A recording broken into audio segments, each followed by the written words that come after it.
मंजू वर्मा, सह आचार्य, राजकीय कला महाविद्यालय, सीकर। आज का अपना विषय है शेरशाह सूरी और उसका शासन प्रबंध। पानीपत के प्रथम युद्ध में पराजित होने के पश्चात भी अफगानों की शक्ति पूर्णतः नष्ट नहीं हो सकी। अफगानों का नेता शेर खां अत्यंत ही महत्वाकांक्षी था, जो राजसत्ता पुनः स्थापित करना चाहता था। शेरशाह का बचपन का नाम फरीद था, जो इब्राहिम सूर का पोता व हसन खां का पुत्र था। कानूनगो ने फरीद का जन्म 1486 ईस्वी में हुआ तथा अन्य इतिहासकार doctor A.L. Srivastava, R.P. Tripathi ने 1472 ईस्वी होना बताया है। सिकंदर लोदी ने उसे परगनों का जागीरदार बना दिया। जागीर के प्रबंधक के रूप में शेरशाह। फरीद ने अपनी जागीर का प्रबंध बड़ी कुशलता व योग्यता से किया। जिन्होंने सिर उठाने का प्रयत्न किया, उन्हें दबा दिया गया। इसी समय उसने लगान से संबंधी श्रेष्ठ व्यवस्था स्थापित की, भ्रष्ट अधिकारियों को सजा दी तथा न्यायोचित व्यवहार किया, परंतु उसे वहां नौकरी छोड़नी पड़ी। दक्षिण बिहार के शासक बहार खां लोदी के यहाँ नौकरी कर ली और अपनी योग्यता से प्रसन्न किया। एक दिन शिकार में फरीद ने शेर को बिना किसी अस्त्र शस्त्र के मार डाला, अतः बहार खान ने उसे शेर खां की उपाधि प्रदान की, परंतु वहां भी उसे नौकरी छोड़नी पड़ी। अगला है मुगलों की सेवा में।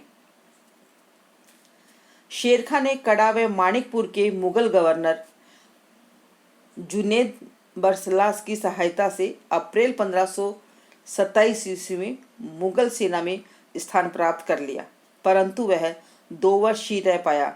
इसी दौरान उसने मुगलों की शासन व्यवस्था और सैनिक संगठन की कमजोरियों का पता चल गया। 1528 ईस्वी में उसने यहाँ पर भी नौकरी छोड़ दी। अगला पॉइंट है बिहार का डिप्टी गवर्नर। मुगलों की नौकरी छोड़कर शेर खां पुनः बिहार के सुल्तान के दरबार में आया। वह जलाल खां का शिक्षक बना। वह सुल्तान की मृत्यु के बाद डिप्टी गवर्नर की हैसियत से उसने शासन प्रबंध और सेना का पुनर्गठन किया। उसने शिशु स्वामी के प्रति स्वामी भक्ति रखते हुए अपनी स्थिति भी दृढ़ कर ली। शेरखां के प्रभाव को लोहानी सरदार सहन नहीं कर सके। वह बंगाल जाकर नुसरत खां को भड़काया और उसने बिहार पर आक्रमण कर दिया। 1529 में शेर खां ने उसे हरा दिया। अब पुनः लोहानी सरदार अपने शिशु शासक जलाल खां को लेकर नुसरत खां के पास गई, परंतु वह आक्रमण का साहस न कर सका। इस प्रकार जलाल खां के जाने के बाद शेर खां दक्षिण बिहार का वास्तविक शासक बन गया। उसने मुगलों के विरुद्ध महमूद लोदी के नेतृत्व में होने वाले अभियानों में सहयोग दिया, परंतु युद्ध क्षेत्र में बिना लड़े ही महमूद लोदी को मार भाग भगाया और शेर खां सहित अनेक अफगान सरदार बाबर की अधीनता स्वीकार कर ली। चुनार पर अधिकार। सिकंदर लोदी ने अपने एक प्रमुख अमीर ताज खां सारंगवानी को चुनार के दुर्ग का गवर्नर बनाया, जो इब्राहिम लोदी के काल में वह चुनार का स्वतंत्र शासक बन गया। लोदी ने जब उसे दबाना चाहा तो उसने बाबर की अधीनता स्वीकार कर ली। ताज खां अपनी बेगमों से लाड मलिका को अधिक चाहता था, जिससे अन्य बेगमें के पुत्र नाराज थे। यह पारस्परिक मनमुटाव झगड़ों में बदल गया तथा ताज खां के ज्येष्ठ पुत्र ने ताज खां की हत्या कर दी। लाड मलिका ने शेर खां को आमंत्रित कर चुनार का दुर्ग उसे सौंपकर उसे शादी कर ली। शेर खां का राज्याभिषेक। शेर खां ने चौसा के युद्ध के तुरंत बाद अपना राज्याभिषेक करवाया।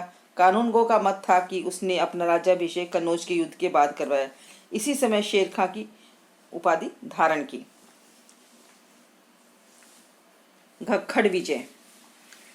शासक बनने के पश्चात शेरशाह ने सर्वप्रथम उत्तर पश्चिमी सीमा प्रांत की ओर ध्यान दिया। वहां झेलम व सिंधु नदी के मध्य गखड़ों का निवास था। गखड़ अत्यंत लड़ाकू जाति थी तथा मुगलों के प्रति सहानुभूति रखती थी, इसलिए शेरशाह के लिए उनका उन्मूलन करना आवश्यक था।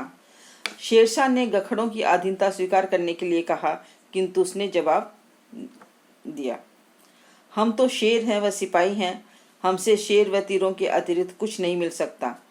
उसके इस व्यवहार से क्रोधित होकर शेरशाह ने गखड़ों पर आक्रमण कर उन्हें परास्त किया। तत्पश्चात इस क्षेत्र की सुरक्षा के लिए शेरशाह ने रोहतास नामक स्थान पर एक दुर्ग का निर्माण करवाया। वह वहां हैरत खां की अध्यक्षता में 5000 सैनिकों को नियुक्त किया। अगला है बंगाल में विद्रोह। जिस समय शेरशाह गखड़ों पर विजय प्राप्त करने में व्यस्त था, बंगाल के सूबेदार खिजर खां ने विद्रोह कर स्वतंत्र राज सत्ता की स्थापना की। 1541 ईस्वी में खिजर खां को बंदी बना लिया। वह सूझबूझ का परिचय देते हुए सूबेदार के पद को समाप्त कर दिया ताकि पुनः विद्रोह की संभावना न रहे। संपूर्ण बंगाल को अनेक भागों में विभक्त कर पृथक पृथक अधिकारी की नियुक्ति की जो सीधे शेरशाह के प्रति उत्तरदायी थे। नेक्स्ट है मालवा पर विजय। मालवा का शासक कादिर शाह था, जो मालवा पर अधिकार करना शेरशाह के लिए आवश्यक था, क्योंकि सामरिक महत्व के अलावा आक्रमण के अन्य कारण भी थे। पहला है, कादिर शाह ने स्वतंत्र सत्ता की स्थापना कर ली थी। दूसरा, हुमायूं द्वारा पुनः मालवा पर अधिकार कर लिए जाने की संभावना थी। तीसरा, राजपुताना का राजपूत शासक मालदेव भी मालवा पर अधिकार करने के लिए प्रयत्नशील था। चौथा, कादिर शाह द्वारा शेरशाह के पुत्र कुतुब खां की कालपी के युद्ध में सहायता न करने के कारण कुतुब खां की मृत्यु हो गई थी। उपयुक्त कारणों से प्रेरित होकर शेरशाह ने मालवा पर 1541 ईस्वी में आक्रमण किया। रास्ते में ग्वालियर दुर्ग पर भी विजय प्राप्त की। शेरशाह के मालवा पहुंचने पर कादिर शाह ने समर्पण कर दिया। शेरशाह ने मालवा पर अधिकार करके सुजात खां को मालवा का सूबेदार बना दिया।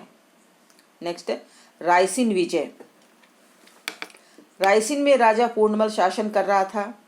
1543 ईस्वी में शेरशाह ने रायसीन के दुर्ग को घेर लिया। रायसीन का दुर्ग अत्यंत सुरक्षित था। वह 6 माह के घेरे के पश्चात भी शेरशाह रायसीन पर विजय प्राप्त न कर सका। तब शेरशाह ने सूरजमल से समझौता कर लिया, किंतु विश्वासघात करते हुए शेरशाह ने पूर्णमल पर बड़ी संख्या में राजपूतों को मौत के घाट उतार दिया। शेरशाह का यह कार्य उसके चरित्र पर एक धब्बा था। नेक्स्ट है रणथंभौर विजय। रणथंभौर पर शेरशाह के समय में उस्मान खां का अधिकार था। मालवा अभियान से लौटते समय शेरशाह ने रणथंभौर पर आक्रमण किया। उस्मान ने शेरशाह के समक्ष आत्मसमर्पण कर दिया। शेरशाह ने रणथंभौर पर अधिकार करके वहां आदिल शाह को सूबेदार नियुक्त किया। नेक्स्ट सिंध व मुल्तान विजय। सिंध व मुल्तान पर शेरशाह के सेनापति हैवत खां ने 1543 ईस्वी में अधिकार कर लिया। इस विजय का विशेष सामरिक महत्व था, क्योंकि इससे कंधार से सिंध आने का रास्ता बंद हो गया। नेक्स्ट है मारवाड़ विजय। मारवाड़ का शासक मालदेव था, जो अत्यंत शक्तिशाली एवं पराक्रमी था। 1544 ईस्वी में शेरशाह ने उस पर आक्रमण किया। 1 माह तक दोनों सेनाएं आमने सामने रही, किंतु आक्रमण करने का किसी में भी साहस न हुआ। तब शेरशाह ने छल का सहारा लेते हुए जाली पत्र तैयार करवाए, जिसमें ऐसा आभास होता था कि मालदेव के सरदार उसके विरुद्ध षड्यंत्र कर रहे हैं। इन पत्रों को उसने राजपूत खेमे में बिखरवा दिए। मालदेव इन पत्रों को पढ़कर दुखी हुआ और युद्ध करने का निर्णय किया। सरदारों ने विश्वास दिलाया कि पत्र जाली है तथा वे शेरशाह की सेना पर टूट पड़े। वह असाधारण वीरता का प्रदर्शन किया, किंतु जीत शेरशाह की हुई। शेरशाह ने नागौर, अजमेर, जोधपुर व मारवाड़ पर अधिकार कर लिया। नेक्स्ट है चित्तौड़ विजय। 1544 ईस्वी में शेरशाह ने चित्तौड़ पर आक्रमण किया। चित्तौड़ की आंतरिक स्थिति उस समय शोचनीय थी, अतः चित्तौड़ पर आसानी से शेरशाह का अधिकार हो गया। चित्तौड़ के पश्चात शेरशाह ने जयपुर पर भी विजय प्राप्त की। इस प्रकार संपूर्ण राजपुताना पर अधिकार हो गया। अगला है कालिंजर विजय। 1545 ईस्वी में कालिंजर के किले का घेरा डाला, जो अत्यंत सुरक्षित था। वहां का राजा कीरत सिंह था। कीरत सिंह पर आक्रमण करने का कारण यह था कि उसने रीवा के शासक वीरभान बघेला को शरण दे रखी थी। शेरशाह ने कीरत सिंह से बघेला को उसे सौंप देने की मांग की, जिसे कि कीरत सिंह ने अस्वीकार कर दिया। अतः शेरशाह ने कालिंजर को घेर रखा था। कालिंजर का घेरा कई महीनों तक चलता रहा, किंतु शेरशाह उस पर अधिकार न कर सका। अंत में शेरशाह ने किले बारूदी गोले से प्रहार करने का निर्णय किया, किंतु 22 मई 1545 ईस्वी को जब वह बारूदी गोलों का निरीक्षण कर रहा था, तब एक गोले के उसके समीप ही टकराकर फटने से वह गंभीर रूप से घायल हो गया, किंतु फिर भी कालिंजर पर अधिकार करने में वह सफल रहा, जो शेरशाह की अंतिम विजय थी। विजय का समाचार सुनने के पश्चात ही 22 मई 1545 ईस्वी की मृत्यु हो गई। नेक्स्ट है शेरशाह का शासन प्रबंध। शेरशाह सूरी की गणना मध्यकालीन भारत के महानतम शासकों में की गई है, जिसका कारण उसकी सैनिक उपलब्धियां नहीं वरन उसके द्वारा उच्च कोटि की शासन व्यवस्था की स्थापना किया जाना था। शेरशाह मात्र 15 वर्षों में 1540 से 45 ईस्वी तक शासन किया। यह काल भी उसे निरंतर युद्धों में व्यस्त रहते हुए व्यतीत करना पड़ा। इसके पश्चात भी वह अपनी योग्यता को प्रदर्शित करने में सफल रहा। इसके साथ ही शेरशाह ने उन इतिहासकारों का मुंह भी बंद कर दिया जो बाबर को महान बताते हैं तथा बाबर द्वारा प्रशासनिक व्यवस्था सुचारू रूप बनाने के लिए यह तर्क प्रस्तुत करते हैं कि उसने अत्यंत अल्प समय यानी 1526 से 1530 ईस्वी तक शासन किया, उसमें भी युद्धों में व्यस्त रहा। शेरशाह ने उतने ही समय व लगभग उन्हीं परिस्थितियों में प्रशासनिक व्यवस्था सुचारू करने का कार्य भी कर दिखाया। यही कारण है कि प्रोफेसर कानून गो ने उसे अफगानों में महानतम प्रशासक तथा सैनिक प्रतिभा का धनी बताया। शेरशाह सूरी की प्रशासनिक व्यवस्था का अध्ययन करने के पश्चात प्रोफेसर कानून गो का उपरोक्त कथन उचित ही प्रतीत होता है। वुल्जले हेग ने भी शेरशाह सूरी की प्रशासनिक व्यवस्था की प्रशंसा करते हुए लिखा है, अकबर से और औरंगजेब तक किसी अन्य में शासन का इतना बारीक ज्ञान नहीं था और न ही सार्वजनिक हित के कार्यों पर कोई ऐसा नियंत्रण रख सका जैसा कि शेरशाह रखता था। केंद्रीय प्रशासन। शेरशाह पूर्णतः एक तंत्रात्मक शासन पद्धति में विश्वास करता था तथा संपूर्ण शक्ति को अपने हाथों में केंद्रित रखता था।